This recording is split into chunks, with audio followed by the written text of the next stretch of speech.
Esta música nos habla de que llega David Cuevas. ¿Te gusta tu sintonía? Me gusta, pero da un poco de mal rollo y yo creo que hoy viene que ni pintada.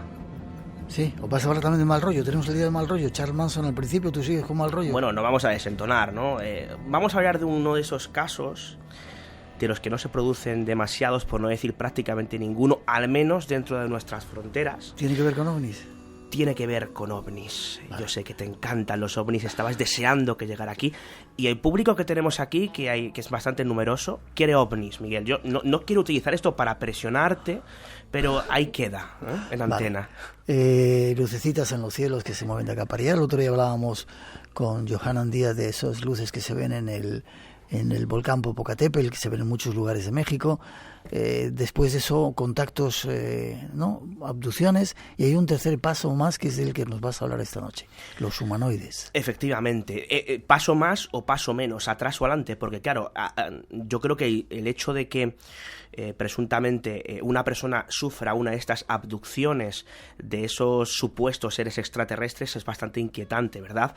Pero digamos que antes de eso existen lo que se catalogan como encuentros de tercer tipo, que es esa catalogación que todos conocemos, que el cine popularizó. Hace muy poquito se celebraban los 40 años de encuentros de la tercera fase. Es una mala traducción, realmente el título original era Encuentros del tercer tipo. Primer tipo sería pues poder avistar o ver una luz extraña en el cielo, un ovni como tal. El segundo tipo sería cuando ese encuentro es más cercano con esa presunta nave e incluso puede llegar a dejar algún tipo de efectivamente indicio o evidencia física. Y el tercer tipo son los encuentros con esos seres humanoides. Algunos dicen quizá ser los tripulantes de esos ovnis que veían en los primeros o segundo tipo, y el cuarto tipo ya sería esa abducción, ¿no?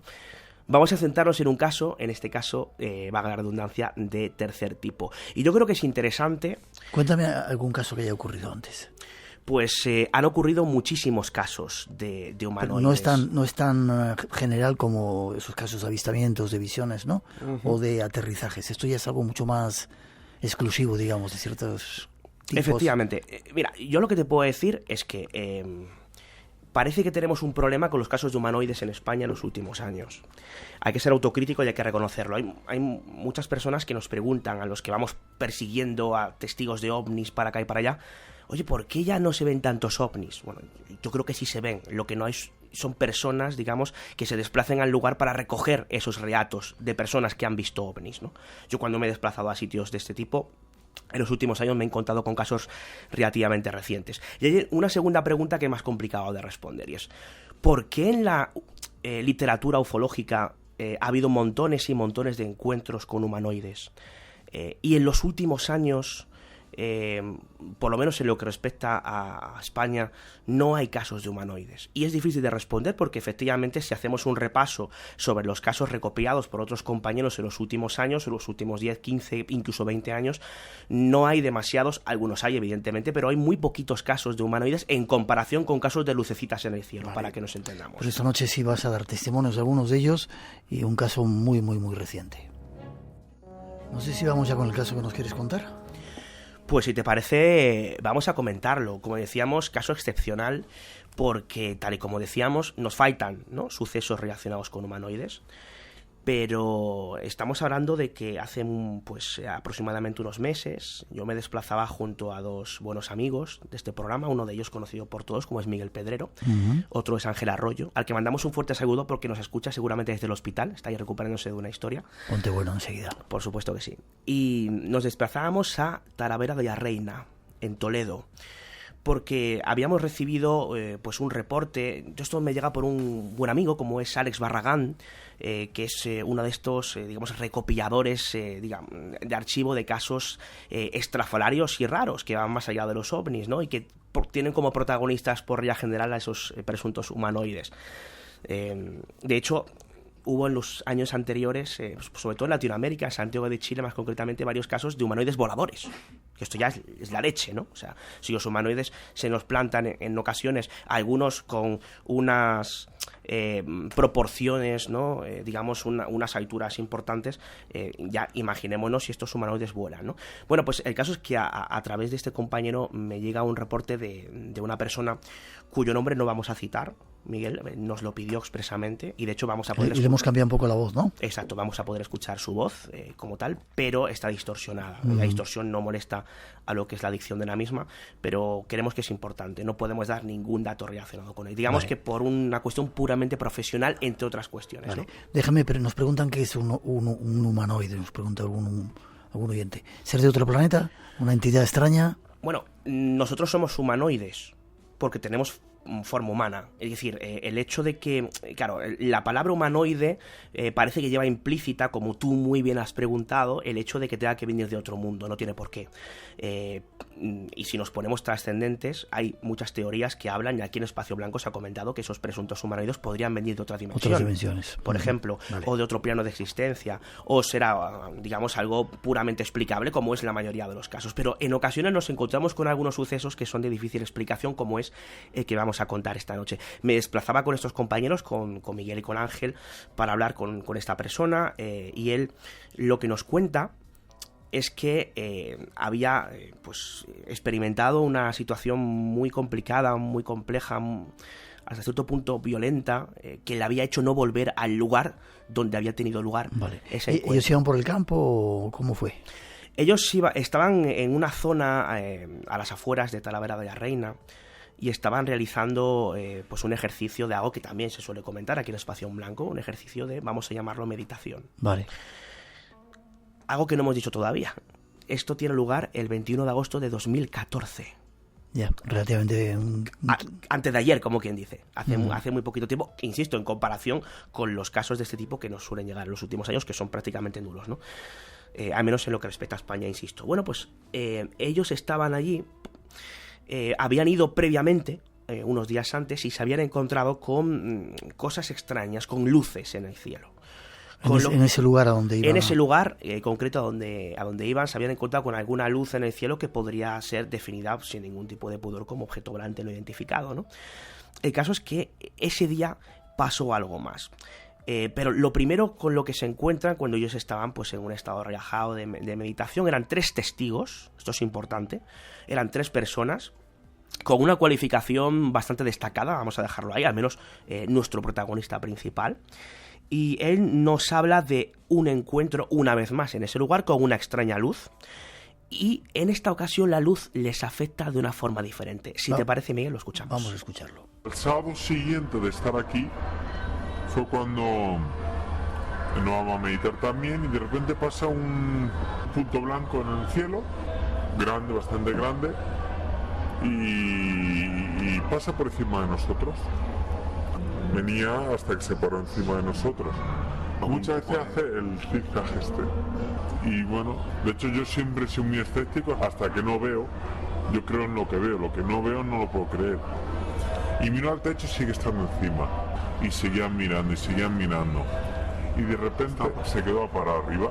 Entonces me da una descarga eléctrica a mí y me quedé pues, con una descarga eléctrica ahí que no podía moverme y que les pedí ayuda a mis amigos, que estaba como una especie de electrocutado abajo hacia arriba, no podía moverme. De repente acaba la descarga y se lo da a Jesús, le da también una descarga eléctrica. Y lo que dice, mira, me está dando una descarga eléctrica y se le pasa. Y al momento otra descarga eléctrica a mí. Y esto se me quedó permanente. Y digo, vámonos. Y de hecho con la electricidad dentro de mi cuerpo me decido que nos vayamos del lugar. Una luz que no solamente aparecía, sino que interaccionaba con ellos y les provocaba algún tipo de acción, ¿verdad? De descargas eléctricas. Se lo define de una forma, yo creo que bastante clara y diáfana. De hecho, es muy interesante porque esto no les había pasado previamente. La cosa ya se presentaba, vamos a decirlo así, interesante. Pero claro, la cosa no queda aquí. Y resulta que ellos, como bien explicaba nuestro testigo principal, deciden que no se encuentra bien, que aquello les produce una suerte de mala vibración, de mal rollo, y que se quieren ir. Y entonces sucede algo relacionado con lo que ya adelantábamos, con lo que podríamos denominar como humanoide. En el lugar hay una valla, es este de aquí, y aquí un descampadón, sin árboles, sin nada. El objeto seguía ahí arriba. Ah, bueno, se me olvidó. Del objeto salió otra cosa. Vimos que salía otra luz de ahí, hacia abajo. ¿Has visto la película Depredador? Sí. Al principio que sale una cosa, pues igual. Yo como estoy con la descarga eléctrica me quiero ir. Y me encuentro que esta valla está tapada y ya empiezo a preocuparme. Estaba abierto, pues habíamos entrado y había una valla donde habíamos entrado y empiezo a oler azufre muy fuerte, horrible, y me adelanto a mis amigos. Yo voy por aquí y mis amigos se quedan atrás. En ese momento un amigo Jesús empieza a gritándome, dice para, y me paro en el árbol. Entonces dice, ven para acá, por favor, ven para acá, y no avances más. De hecho, justo al lado de donde estaba la valla, voy para acá y ya estando con mis amigos quietos, que me comenta que había un ser, un robot volando al otro lado de la valla, detrás al lado mío. Me giro y cuando me giro, justamente aquí detrás de la valla, avanza y aparece ese ser. Te tengo que preguntar, ¿no estarían fumados, no habrían tomado algo raro? Porque como la película de Depredador, extrañas luces, efectos, y luego aparece un ser. Pues es una buena pregunta, Miguel, y esa misma pregunta la hicimos a ellos. Es decir, oye, vamos a ver, tenemos que preguntaros, ¿no? Bueno, concretamente a la persona que nos contaba, algún tipo de explicación, digamos, que pueda venir de consumo de algún tipo de bebida alcohólica o similar, y nos dijeron que en absoluto. Dice, es más, yo por el trabajo que desempeño, no podemos dar pistas, yo paso test de este tipo, ¿no? Y pruebas de forma más o menos periódicas, y yo jamás he dado en nada porque no bebo ni consumo absolutamente nada. Con lo cual, ni él ni sus compañeros, ¿no? Con lo cual, aquí tenemos a 3 testigos absolutamente lúcidos, pese a lo que no solamente nos han contado, sino a lo que nos va a contar ahora él. Y testigos de alta credibilidad. Sí, a mí me lo pareció. Solamente pudimos entrevistarle una vez, hemos querido entrevistar a sus compañeros, ellos no han querido. Insisto, nosotros posteriormente, me voy a adelantar, voy a romper una de las reglas inquebrantables de Miguel Blanco, el Espacio en Blanco, porque creo que es interesante, ¿no? Él se negó a ir con nosotros a la zona del avistamiento. Nos acercó otra persona que conocía el sitio. ¿Estaba acongojado? Sí, no quiso volver, aquello sea lo que fuere, pues le provocó tal impacto que él se negaba a ir al lugar por algo que sucedió después, y que aquí sí que sí, no me adelanto y luego contamos. Vale. Lo habíamos dejado en que se encuentran con ese extraño ser. ¿Cómo era el ser? Y aquí llega lo interesante, y retomo lo que decía antes. Comentábamos que los humanoides, por regla general, no hay una definición estándar, pero sí que son seres de aproximadamente entre 1 metro y se han llegado a ver de 3 metros, 3 metros y medio. ¿Tan gigantes? Sí, pero claro, es que estos se quedan en nada en comparación con lo que presuntamente vieron estos 3 testigos. Al preguntarle cómo era ese ser, esto es lo que nos cuenta nuestro protagonista. Y aparece un ser, pues tendría, como te comento, 8 metros, 7 metros, 8 metros, 6 metros quizás. Era enorme. Y se le veían las luces, los ojos como una luz amarilla. Era tipo robot, o sea, se veía como calvo, como metálico. Y se gira y nos quedamos mirando. Si yo estoy aquí de este árbol hasta la valla, podría haber a lo mejor 20 metros, y ahí nos quedamos mirando, él y yo. Y nos quedamos un rato en silencio. Esa mirada, yo estoy viendo ahí lo imposible frente a mí, ese ser que había visto a mi amigo y estaba ahí frente a mí.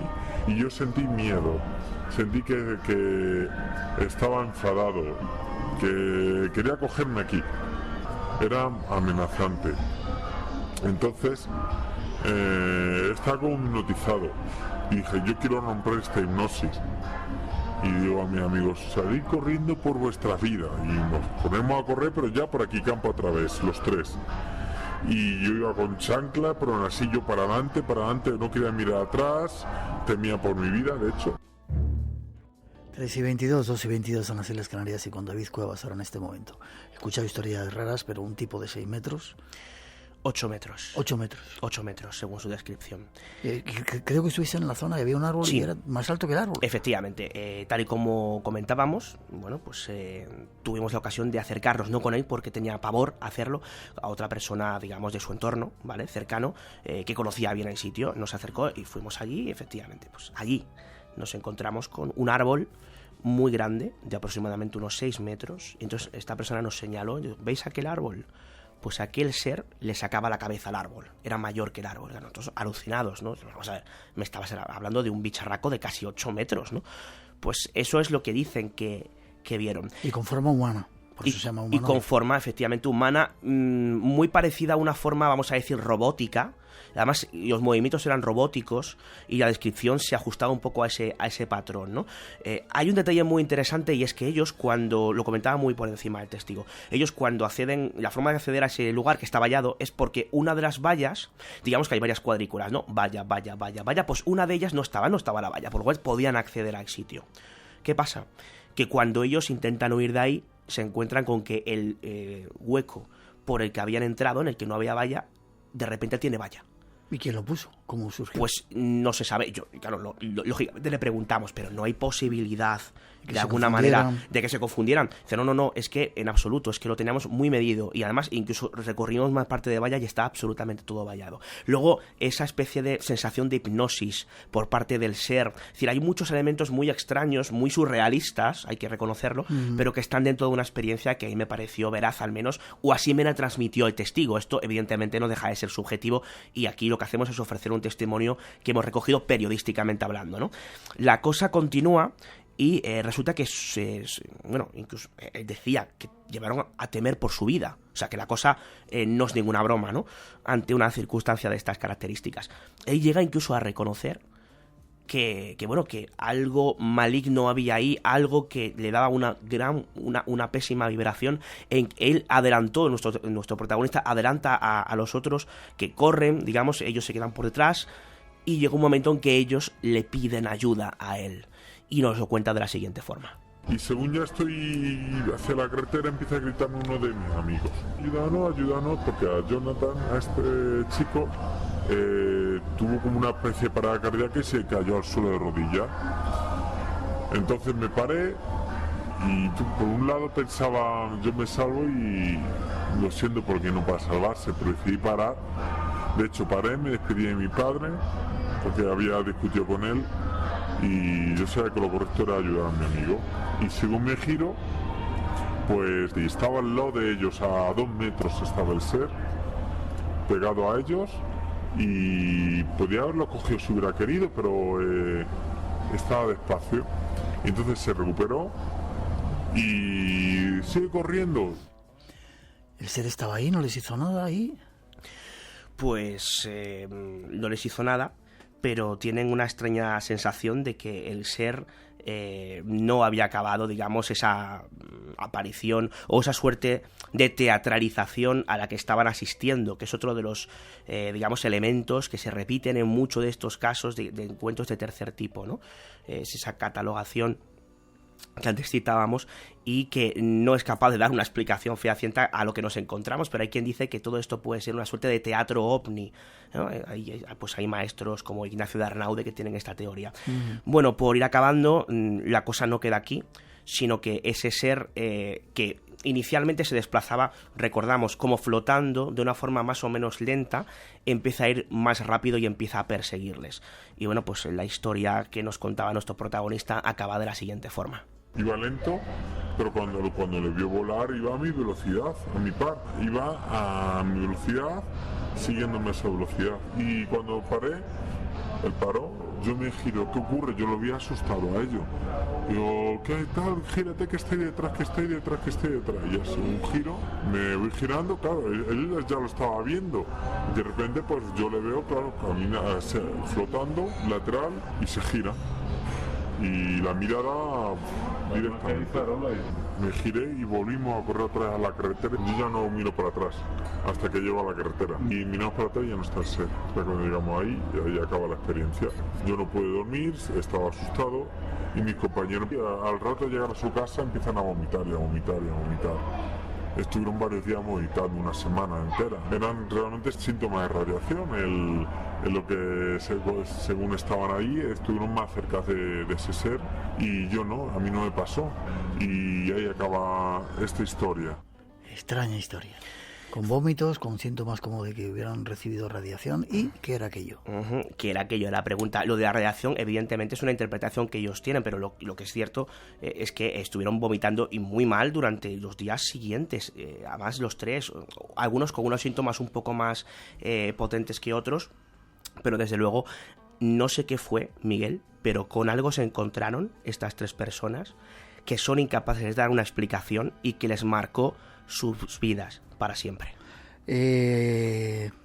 Cualquier persona que tenga una experiencia extraña que se ponga en contacto contigo, ¿verdad? Efectivamente, un correo electrónico muy sencillo, David Cuevas, espacio en blanco, @gmail.com. Repito, David Cuevas, espacio en blanco, @gmail.com. Si os habéis encontrado con algún humanoide, algún ovni o cualquier otra cuestión anómala de las que habitualmente tratamos en Espacio en Blanco, que se pongan en contacto con nosotros. Pero no quiero que te vayas sin que escuchemos otro testimonio que has traído también de uno de los casos más famosos en el que estuvo el ejército involucrado y que incluso hubo disparos hacia ese extraño ser. ¿Lo escuchamos? Lo escuchamos. Cuando el perro atacó, bueno, el perro salta y sale despedido para atrás como si hubiese pegado contra una mampara de cristal. Como si hubiese algo, un campo magnético, no sé. ¿Y el pelo? Y el pelo echándole humo. El pelo humeando. Silencio total. Yo veía el cuerpo y detrás del cuerpo no veía nada. O sea, que no era transparente, ni translúcido. Era un cuerpo físico, por eso yo noté que aquello era un cuerpo físico. Con un muñeco Michelin, pero desinflado.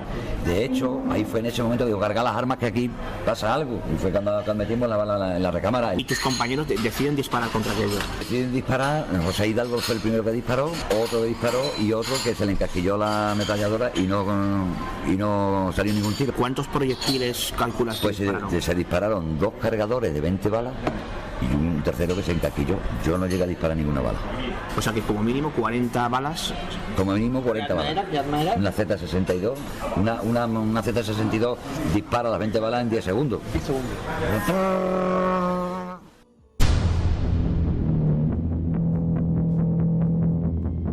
Este es un caso clásico ocurrido en España, involucrado el ejército y que hubo disparos contra un supuesto humanoide, ¿verdad? Noviembre de 1976, Talavera la Real, en Badajoz. Pasamos de Talavera de la Reina a Talavera la Real. Otro caso de humanoides realmente fascinante, que si te parece hacemos cliffhanger, como esto de las series, dejamos a la gente un poco a medias y lo comentamos más adelante. ¿A qué son interesantes estos casos de humanoides? No están mal. No están mal. Pasan, aprueban.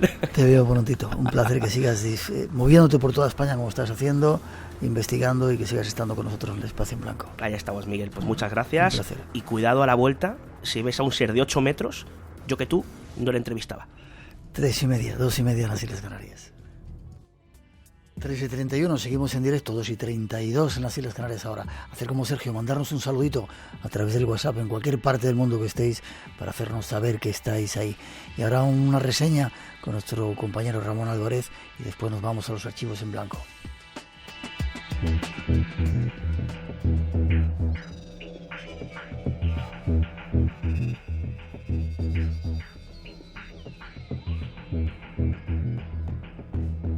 Tenemos aún unos cuantos minutos para ir hasta Barcelona, ponernos en contacto con nuestro compañero Ramón Álvarez, el encargado de buscar esos recuerdos del Espacio en Blanco y de atender ese número de WhatsApp con multitud de respuestas. Buenas noches, Ramón, ¿cómo estás? Hola, Miguel, muy buenas noches, pues encantado, como siempre. Primero, darte las gracias por el trabajo de estar ahí cada semana recibiendo, filtrando, colocando esa gran cantidad de mensajes. Te lo agradezco infinito y atendiendo sobre todo a nuestros oyentes de diferentes partes del planeta, ¿verdad?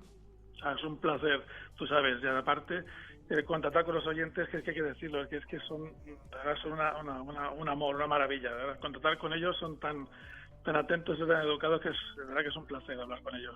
Bien, desde hace tiempo teníamos, que lo vamos soltando de vez en cuando, esa cita con los hospitales, ¿no? Se nos escuchan muchos hospitales en muchas partes de España, ¿verdad? Pues casi en toda ella, por lo menos que nos lleguen los mensajes, ¿no? Estoy convencido que sí, que en toda España. Lo único que nos han llegado mensajes de hospitales en Madrid. No quiero mencionar nombres, Miguel, porque bueno, se juntan. Yo sé que hay plantas, tanto en Madrid como en Valencia, en Sevilla, en Bilbao, en Cáceres, así de memoria te voy diciendo todos los hospitales que se ve que se juntan en algunas plantas, entre ellos, y hay enfermitos que lo escuchan junto con, y te lo digo porque también nos ha llegado mensajes de algún que otro médico y enfermeras, y se juntan el sábado por la noche y lo escuchan. Es muy curioso. No sé pero son muchísimos los mensajes, Miguel. Qué bien. No sé si te contaba que cuando yo estuve esa temporadita que tuve que pasar en un hospital después de ese viaje, yo escuchaba el programa y me daba cuenta que la gente que estaba a mi lado también en las otras camas estaban escuchando también El Espacio en Blanco, y decía, qué increíble, ¿no? No me digas.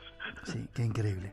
Qué bueno. Y qué bien que esa energía que parece ser que se manifiesta aquí en el programa les sirva para, bueno, pasar esos momentos a veces duros que uno pasa, o de soledad en los hospitales. Así, desde aquí, toda nuestra fuerza, toda nuestra energía, ponernos bien enseguida buenos para salir, y gracias a la gente de toda la sanidad que en España nos cuida. Aunque no te gusta que lo diga, Miguel, sí que es cierto que es lo que nos dicen todos los oyentes que nos escriben, que tus palabras son un bálsamo para ellos. Por lo tanto, yo me sumo yo también. Amén, así sea, ojalá. Déjame que seguimos con más temas. El otro día teníamos una carta también, un mensaje de un ancianito que estaba en esos sitios donde se llevan a los ancianitos, residencia. Decía que con 90 años nos había descubierto, y que el verano era mejor para él cuando le dejaba solo la familia, porque se iban por ahí, porque había descubierto el podcast, esa cosa fabulosa, ese invento, y que nos escuchaba desde entonces, para su familia y para él, todo nuestro cariño. Fue una carta súper emotiva que sacamos, y como hay muchos ejemplos, ¿verdad, Ramón? Muchísimos. Como esta anciana que me mencionas, hay muchísimos. Y nos van llegando de todos los puntos de España también, personas, ancianitos y personas de 80, 90, hasta 95 años. Recibí uno hace mucho, incluso hablé con esta señora por teléfono que habían descubierto esto, y decía, ahora mismo me decía una señora, es una maravilla porque estoy disfrutando muchísimo con esto, ¿no? Porque me voy descargando y esto es una maravilla. Vale. Personas muy mayores, magnífico. Pero también afortunadamente súper cantidad de gente joven que ya manejan. Sí. Hacemos hincapié en esto porque los más mayorcitos no son capaces de utilizar, no eran capaces de utilizar la tecnología, y bueno, lo han aprendido, y los jóvenes que nos descargan haciendo que seamos. Yo todavía no me creo esos números que tú me das, Ramón. 2 millones de descargas al año, medio millón de descargas cada fin de semana, no sé, ¿eh? Pues es verdad y mucho más. Además, ahí están los números que son demostrables del alojamiento web del servidor, que eso no es manipular de ninguna manera, y se pueden... A mí me gustaría un día subirlos a Facebook para que la gente los pueda ver. Pues sí, hay descargas que superan esa cantidad. Ya. Es un disparate. Sin ir más lejos, sí. En un minuto, Miguel, sí. En esta semana que ha pasado desde el último programa, que se trató la Santa Muerte, que por cierto ha habido muchísimos mensajes de apoyo y de felicitación, pues, se han disparado, pues son 170.000, así te lo digo, 160.000 descargas, y bueno, han pasado solo 7 días. Y gente, sobre todo mucha gente de México, te ha mandado mensajes por WhatsApp, ¿no?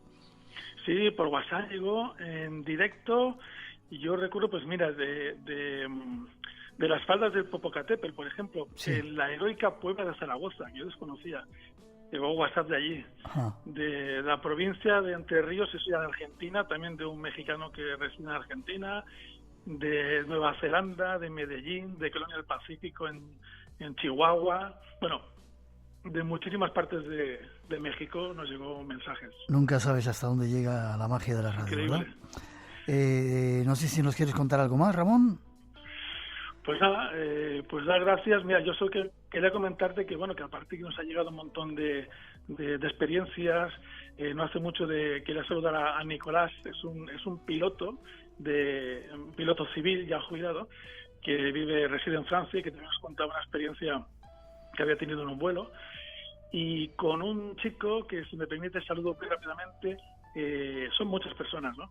Pero es que hablé hace un par de días con José, de la provincia de Barcelona, que también nos ha mandado unas psicofonías que él había tomado en el campo de los Alfaques, y bueno, quería compartirlas con nosotros, y bueno, que simplemente saludarlos a todos ellos porque son amabilísimos, ¿no? Es lo que quiero comentar. Prepara el número de WhatsApp para que tome nota todavía la gente que no lo conoce.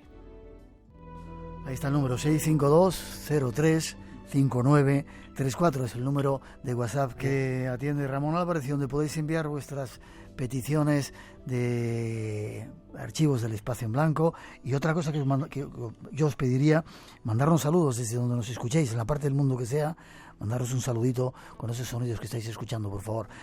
Forma de contacto contigo si te quieren pedir alguna cosa de esos archivos del tiempo pasado del Espacio en Blanco, Ramón. Sí, porque siguen mandando cintas en cassette y también en VHS.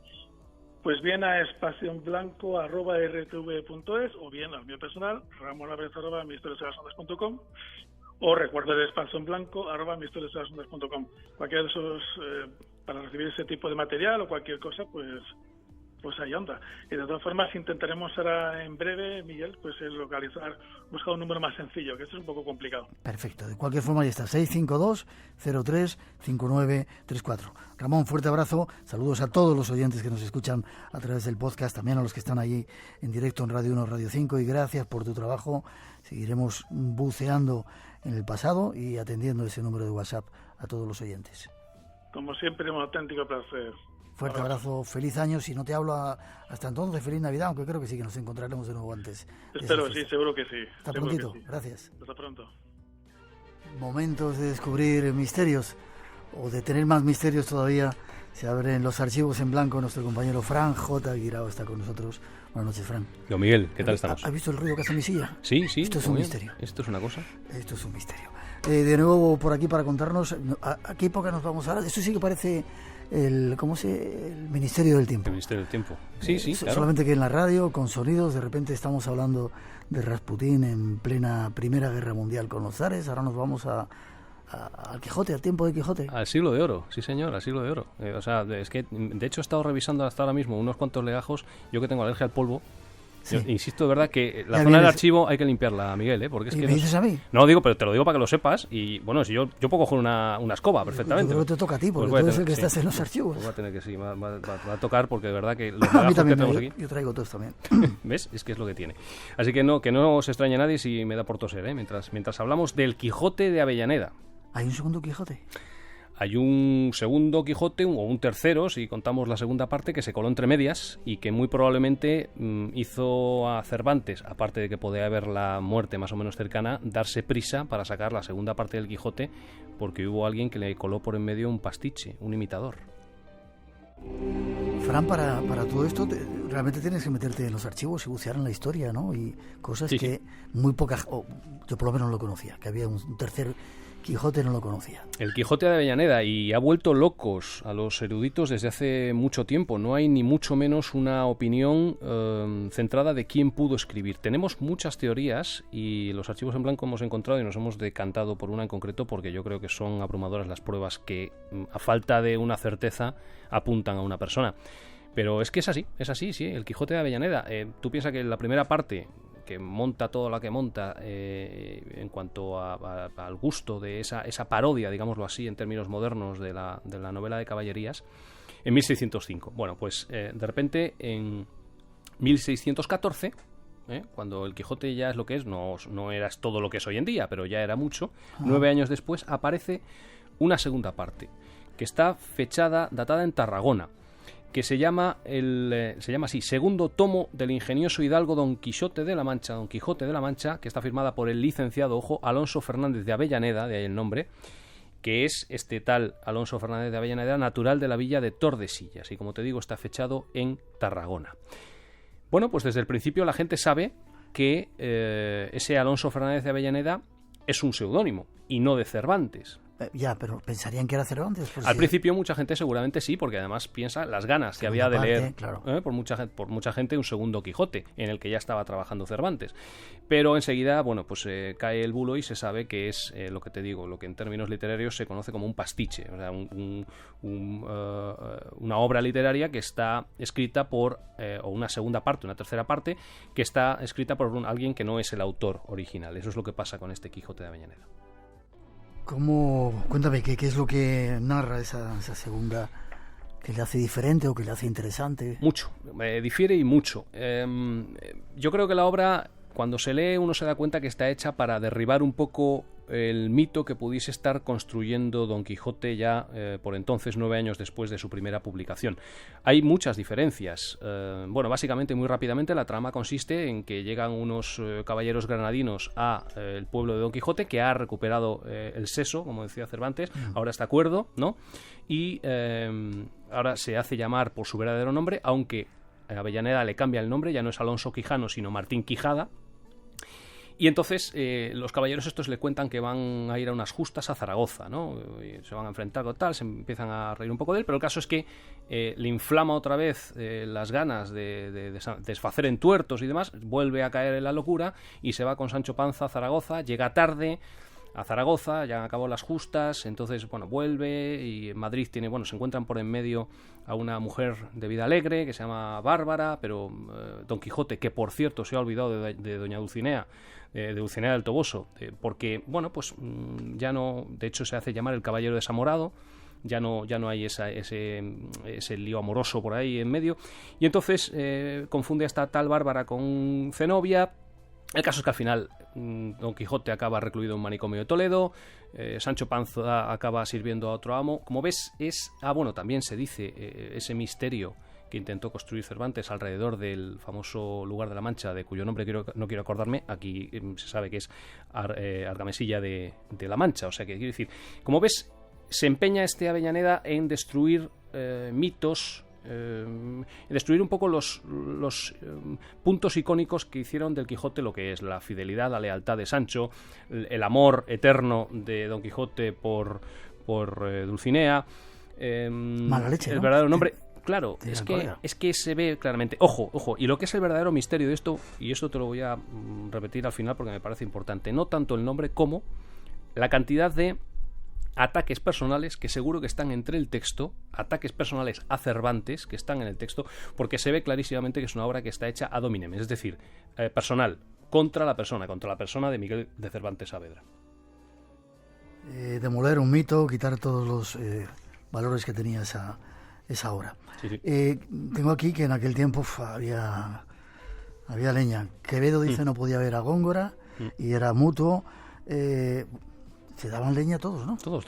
Yo creo que no ha habido nunca ningún momento en la historia del mundo en el que hubo tanto genio, tan enfrentado, pero a tortas casi físicas muchas veces o a duelos, como el siglo de oro en España, efectivamente. Y Góngora tampoco veía con agrado a Lope de Vega, por ejemplo. Ojo de lo que estamos hablando. Dices, pero ¿cómo puede ser? Pero si son... el mundo sería distinto sin esos dos genios, totalmente. La literatura mundial, no la española, estaría coja. Bueno, pues Góngora decía de Lope que potro es gallardo, pero va sin freno. Quiero decir que no se llevaban bien. Y uno de las enemistades que había efectivamente era Lope con Cervantes. Lope de Vega con Cervantes. No se llevaban bien. Cada uno tenía sus amigos a la vez, tenía sus partidarios, y por ahí podemos empezar a ver un poco de la posible autoría del Quijote de Avellaneda, que por cierto, en el prólogo del Quijote de Avellaneda hay una justificación, habla de algún agravio que podía haber hecho Cervantes, y habla literalmente de sinónimos voluntarios, dice, empleados en la primera parte del Quijote, a los que de alguna forma va a responder Avellaneda con ese Quijote de Avellaneda. Cuéntame, casi para terminar, ¿quién pudo ser o qué candidatos tienes para ser Avellaneda, el autor de ese segundo Quijote que trata de demoler el mito? Bueno, pues tenemos tres, hay más, pero bueno, vamos a hablar de tres. En primer lugar, podríamos tener a Alonso Fernández de Zapata. Sí, Alonso Fernández de Zapata, efectivamente. Es el párroco de Avellaneda, precisamente, en Ávila. Por ahí podría venir lo del tema del seudónimo. Principal razón, aparte de... ¿Ves? Mira, la alergia. Espera, bebe un poquito de agua, ponemos música. El párrafo Alonso Fernández de Zapata. Sí. La principal cosa para pensar que podía ser el autor del Quijote de Avellaneda es que era amigo personal de Lope de Vega. Entonces, ves, por ahí podría ser la razón. También es verdad que es aragonés, y hasta en 4 ocasiones, en la segunda parte del Quijote, que se publicaría un año después, en 1615, poco antes de la muerte de Cervantes, Cervantes habla del Quijote de Avellaneda y dice que su autor es literalmente aragonés. Bueno, pues este hombre que es amigo de Lope de Vega y aragonés y es de Avellaneda, bueno, pues podría ser. Había un segundo, Jerónimo de Pasamonte. Este es nuestro candidato. Jerónimo de Pasamonte, por varias razones. Es escritor, estuvo en Lepanto, también es aragonés, de Zaragoza, y la teoría viene porque este hombre unos años antes de la publicación del primer Quijote, como era un veterano de Lepanto, pues publicó un pasquín hablando de sus gestas, ¿no?, propias, ¿no?, una autobiografía de cómo lo hizo en Lepanto. Al parecer Cervantes no estaba muy de acuerdo con esas cosas que estaba contando Jerónimo de Pasamonte y mete en la primera parte del Quijote un personaje, un galeote, es decir, un condenado a galeras, que se llamaba Ginés de Pasamonte. Bueno, pues es Don Quijote y Sancho se ríen de él, se le trata de ladrón y embustero y tal. Yo no sé si te acuerdas antes que te he dicho que Avellaneda en el prólogo hablaba de sinónimos voluntarios. Yeah. Por ahí podría venir otra de las razones, y probablemente mucha casualidad es eso de Pasamonte, y su enfrentamiento era más o menos público como para deshacerle. Este va a ser nuestro candidato. ¿Y Baltasar Navarrete sería el tercero? Baltasar Navarrete, que es un dominico, y hay incluso eruditos que dicen que su obra La Pícara Justina, que se ha sabido la autoría hace poco, porque se encontraron unos legajos, unos derechos de impresión en Medina del Campo, tiene unos giros, además de esos aragonesismos que quieren detectar, tiene unos giros, ahí ya te digo, algún erudito que ve que tiene unos giros muy parecidos a los que hay en el Quijote de Avellaneda. Los odios y las peleas y las envidias han existido siempre. Dime una cosa, ¿se vendió mucho este segundo Quijote, el Quijote de Avellaneda, o no tuvo tanto éxito, supongo? Hombre, se vendió, porque tú imagínate estar esperando 9 años y es verdad que el Quijote, la primera parte, tuvo su éxito entre las clases más populares, pero imagínate estar esperando 9 años a una cosa que todo el mundo tal. Lo que pasa es que lógicamente no tanto como la segunda parte del Quijote, cuando la gente supo que verdaderamente venía de la mano y de la pluma de Cervantes, ¿no? ¿Y sabremos algún día quién fue el autor auténtico material de ese Quijote? No. Y yo creo que no, aunque nosotros tenemos aquí, por la investigación que hemos hecho, tenemos un candidato muy firme en Jerónimo de Pasamonte, no porque al final se escribió con seudónimo por algo, para evitar problemas. Y lo que sí sabemos seguro es que Cervantes sabía quién era, y que buenas partes de las cosas, el verdadero misterio, lo que te decía antes, de ese Quijote de Avellaneda, son los pasajes, y a mí me da mucha más pena perderme los pasajes que hay de polémica interna que no saber el nombre. Es decir, en esos párrafos del Quijote de Avellaneda tiene que haber la historia de esos dos hombres, de Cervantes y probablemente Pasamonte. Tiene que haber muchas, vamos a hacerlo así, muchas pullas, tiene que haber muchas, y nos las perdemos porque no conocemos la historia. Yeah. Entonces, bueno, yo, mira, siempre, sabes, para terminar, recuerdo cuando se habla del Quijote de Avellaneda, decía Lázaro Carreter y Vicente Tusón, en esos libros en los que estudiábamos de jóvenes, que Cervantes sufrió mucho con el incidente del Quijote de Avellaneda. Pero, ¿qué pasa? Que luego venía en la segunda parte del Quijote y su prólogo. Y al publicar, decían Lázaro Carreter y Vicente Tusón, al publicar su segunda parte, Cervantes arremetió justamente contra su émulo. Vuelve a los archivos, Fran, para seguir buscando... Pero con escoba en mano, ¿eh? Más datos. Eso es... Bueno, yo te ayudo a limpiar. ¿Forma de contacto? En Twitter, @Francisco J. Girao. Encantado de atender a los oyentes de Espacio en Blanco allí en Twitter. Y nosotros encantados de que vengas aquí a vernos de vez en cuando y desempolves esos archivos. Te espero dentro de poco. Siempre es un honor, Miguel. Gracias. Hola, soy Fekadu. Saludo para el Espacio en Blanco desde Lalibela, considerada la segunda Jerusalén de Etiopía para todos los cristianos peregrinos. Las iglesias de Lalibela, como ustedes conocen, que son misteriosas, excavadas en roca. Os invito a todos para recorrer todas las túneles y trincheras de Lalibela. Gracias. Vaya sitio ese Lalibela, como Fekadu nuestro guía cuando estuvimos en Etiopía. Buenas noches, Rosa, ¿cómo estás? Muy bien, Miguel. Sí, hoy estaban tranquilitos los oyentes, ¿no? Estarían asustados por el tema que hemos tratado. Estaban asustados. Es un extraño que sí. no queríamos tocarlo, pero al final, bueno, para que sirva un poco para conocer a ese tipo de personajes. Si es que al final la maldad humana es lo que más miedo da. Es así. Ya, pero tiene mucho atractivo, ¿eh? A mucha gente le gusta eso. Tiene mucha fascinación, sí, vale. Pero es cierto que aterroriza pensar que un ser humano pueda tener tanto poder sobre otros, ¿no? Hay muchos ejemplos en la historia, Hitler y otros cuantos. Pero nosotros vamos a hacer otro tipo de cosas, ¿no? No podemos decir todavía lo que vamos a hacer, pero vamos a preparar un programa especial, súper especial, 24, el día de Navidad, 24 de diciembre, no sé si es el 24 o el 25. Bueno, Nochebuena, la vamos a celebrar de una manera... muy mágica, con un contenido y con unos invitados súper especiales. Y ya seguramente la semana que viene damos todos los datos. Bueno. Para que vayan pillando sitio, porque no va a haber sitio para todo el mundo. No va a haber sitio para todo el mundo, pero vamos a intentar abrir huecos si hace falta, vale, para que quepan todos. Igual hasta lo ven en la tele y todo. Ganadores del concurso. Decías que no querías decir mucho, pero ya has dicho más de lo que yo pensaba. Sí. Bueno, tengo que decirle a nuestro compañero David Cuevas que tiene a un oyente que ha dicho que hace 30 años hubiera deseado ver un ovni, pero después de escuchar los testimonios que trae nuestro compañero David Cuevas, mejor escapar de ellos. Prefiere no verlo porque no acaban nada bien estas personas. Vamos a decir a los 5 ganadores de esta noche, que son María Ángeles Barberá de Alicante, Yeru Silla de Facebook, nos ha escrito a través del Facebook, Nacho Valero desde Castellón, Marisa Luchina, una argentina que vive en Barcelona y nos escucha desde allí, y Joan Noya, también a través del Facebook. Por favor, mandarnos vuestra dirección postal a nuestro correo electrónico espacionblanco@rtv.es. Vale, y el llamamiento que estamos haciendo últimamente lo hemos hecho en otras épocas, que nos manden esas notas de voz o saludos a través del WhatsApp, el teléfono 652-03-5934, y decirnos desde qué país, desde qué lugar del mundo nos estáis escuchando. Y dejar escuchar algún que escuchemos esos sonidos característicos del lugar en el que os encontráis, y Ramón Álvarez recoge todos esos mensajes y nos los manda. Para seguir creciendo todos juntos. Gracias, Rosa, nos vemos la semana que viene y desvelamos ese programa especial que estamos organizando. Por fin. Y dar las gracias a todos los que han venido a vernos, de Asturias, de Oviedo, Gijón, no sé dónde. Que hablen, que digan algo, que saluden. Gracias, espero que hayáis disfrutado. Nos vamos.